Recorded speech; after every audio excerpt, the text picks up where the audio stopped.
L'exposició Enric Majoral, la joia expandida, presenta, fa visible la vida d'un joier i les seves joies directament relacionades a un hàbitat que és l'illa de Formentera dels anys 70, que era aleshores una terra i una cultura viva, preurbana, directament lligada a l'ancestral cultura mediterrània.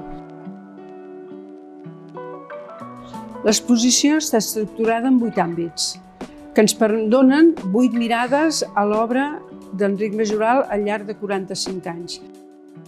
El que passa que podem confluir aquests 8 àmbits amb 3 idees fonamentals. Una és la relació que Enric Majoral té amb la natura, entesa com un espai sagrat de coneixement. La natura, de fet, és la gran escola del seu aprenentatge. L'altre és el taller. El taller és l'espai on l'Enric fa créixer la seva creativitat. I finalment podríem anomenar un altre element de continuïtat, que és la relació profunda entre la mà, l'eina i la matèria. Hi trobarem 159 peces i la selecció l'hem fet considerant aquelles peces singulars, úniques, que l'Enric fa com a camp d'experimentació i que sovint aquestes peces han donat lloc a les col·leccions Majorals com a marca.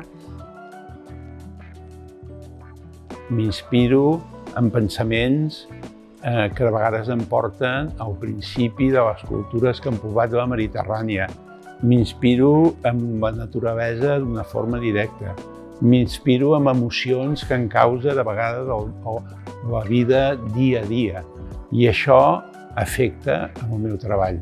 El que passa que totes aquestes emocions i aquestes influències sempre passen a través de les meves mans, de les meves eines, de com tractar els materials, i és aquí on al cap dels anys s'ha creat un llenguatge creatiu que és, podríem dir, és la fórmula Majoral o l'estil Majoral.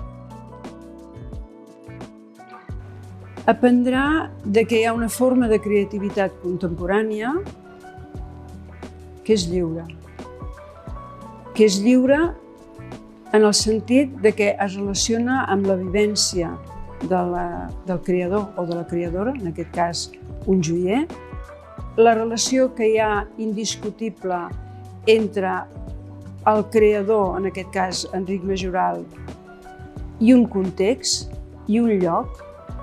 Aprendrà que la creativitat no neix de zero, no neix d'un paper blanc, sinó que sempre parteix d'uns referents, arrossega uns rastres. En aquest cas, aquests rastres, l'Enric Majoral els estima, els vol i els posa en evidència en la seva joieria.